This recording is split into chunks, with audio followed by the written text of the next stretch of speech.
இலக்கியம் சரி, இதே மாசத்துல பிறந்த ஒரு சான்றோர் பூஜ்ஜியத்துக்கு மதிப்பையே கண்டுபிடிச்சிருக்காருங்க. அவரை பத்தி நம்ம கிட்ட ஒருத்தவங்க பகிர்ந்துக்க வராங்க. வாங்க அவங்க என்ன சொல்றாங்கன்னு கேட்கலாம். அனைவருக்கும் அன்பிற்கினிய வணக்கம். என் பெயர் வி ஜெயசுவிதா. நான் பாரதிதாசன் பல்கலைக்கழகத்தில் முதுநிலை கணிதம் 2ஆம் ஆண்டு படித்து வருகிறேன். டிசம்பர் 22 கணிதத்தின் பால் ஆர்வமுள்ள யாராலையுமே மறக்க முடியாத ஒரு நாள். தேசிய கணித தினம் என இந்நாள் கொண்டாடப்படுகிறது. கணித மேதை ராமானுஜம் அவர்களின் நினைவாக 1887 டிசம்பர் 22 அன்று ஈரோட்டில் பிறந்த அவர் வாழ்ந்த காலம் வெறும் 32 ஆண்டுகள் தான். ஆனால் இன்னும் 300 ஆண்டுகள் கழித்து கணிதம் படிக்கப்படும் போதும் அதில் நிச்சயமாக கணித மேதை ராமானுஜத்தின் பெயரை விடுத்து ஒருவரால் கணிதத்தை சுவைக்க இயலவே இயலாது என்னும் அளவிற்கு தனது வாழ்வையே கணிதத்திற்காக அர்ப்பணித்தவர். அவரை பற்றி ஒரு சின்ன கவிதை. எப்படி எழுத தொடங்குவது இந்த வரலாற்றை? மழைக்கு ஒதுங்க கூடு தேடும் பறவை என்றால் ஒரு கூண்டுக்குள்ளே அடைக்கலாம். மேகத்தின் மேல் சென்று தன்னை பாதுகாத்துக் கொள்ளும் பருந்துதனை எந்த கூட்டில் அடைப்பது? வறுமை வாட்ட சோகங்களை மட்டுமே வாழ்க்கை காட்ட கணிதத்தை கைவிடாது வாழ்ந்து மறை இந்த வரலாற்று நாயகனை எப்படி என் வார்த்தைகளுக்குள் வரையறுத்து முடிப்பது? பெரும் சிரமம்தான் என புரிகிறது. பெரும் தோல்விதான் இந்த முயற்சியின் முடிவு என்பதும் நன்றாகவே தெரிகிறது. வெற்றி மட்டும்தான் இன்பத்தை வாரி இறைக்க வேண்டுமா என்ன? நிச்சயமாக இல்லை. சில நேரங்களில் சில தோல்விகளும் சுகமானவையே. அப்படி ஒரு தோல்வியின் சுகத்தோடு தொடங்குகிறேன் இந்த எழுத்தை.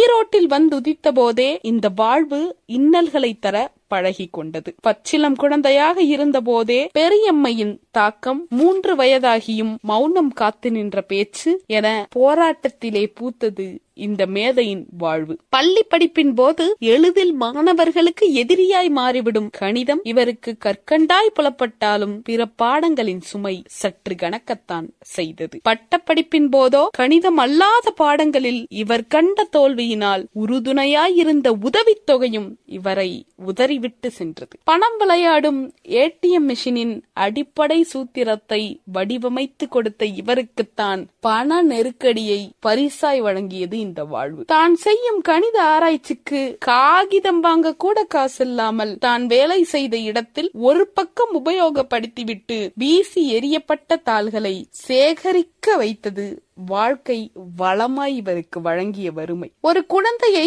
அடித்து அளவைத்து விட்டு பின் சமாதானம் செய்ய கொடுக்கப்படும் மிட்டாயை போல இவர் வாழ்வு இவருக்கு நிகழ்த்தி கொடுத்த அதிசயம் என்றுதான் எனக்கு ஹார்டியின் சந்திப்பு பற்றி குறிப்பிட தோன்றுகிறது. மிட்டாயின் சுவையை முழுமையாக அனுபவித்து முடிப்பதற்குள் மீண்டும் அடிக்க துவங்கியது வாழ்க்கை. இங்கிலாந்தின் பருவநிலை இம்சிக்க தொடங்கியது. அசைவம் கலந்திருக்குமோ என்ற பயம் அங்கு கிடைக்கும் உணவுகளை உண்ணவிடாமல் தடுத்தது. தானே சமைக்கும் முயற்சிதனில் முத்தான நேரம் விரயமானது. மோசமாக துவங்கியது உடல்நிலை. அல்லல்கள் 1000 என்றாலும் அதற்கிடையில் அமுத சுரபியாய் ஊற்றெடுத்தது உன்னதமான கண்டுபிடிப்புகள். கணிதத்தை விட கஷ்டங்களுக்கு இவரை அதிகம் பிடித்து விட்டதோ என்ற எண்ணம் எழாமல் இந்த வரலாற்றை கடக்க இயலவில்லை. இந்த பொன்னான வேளையில் எனக்கு இப்படி ஒரு பொன்னான வாய்ப்பினை அளித்தமைக்கு நன்றி.